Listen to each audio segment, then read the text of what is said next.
প্রিয় বন্ধুর শেষ ম্যাচটি স্মরণীয় করে রাখতে চেয়েছিলেন তিনি। ম্যাচের আগে স্থানীয় সংবাদ মাধ্যমকে মেসি বলেছিলেন, দি মারিয়ার সহচার্য হয়ে আমি দারুণ উপভোগ করেছি।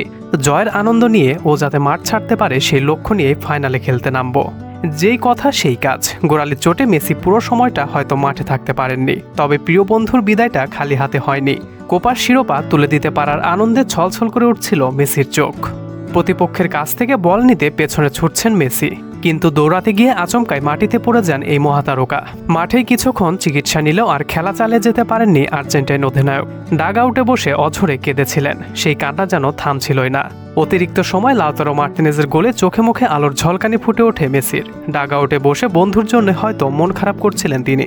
অবশ্য বদলি খেলোয়াড় হিসেবে খেলতে নেমে লাউতারোই যেন দি মারিয়াকে দেয়া মেসির দেয়া সেই কথা রাখার সুযোগ করে দিলেন।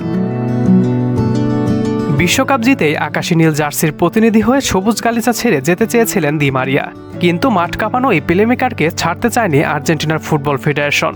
সবার চাওয়ায় ৩৬ বছর বয়সী এই তারকা থেকে গেলেন আরও কিছুদিন। তবে নক্ষত্রের পতন তো হয়ই, আর এবার আর্জেন্টাইন এই নক্ষত্রেরই পতন হলো।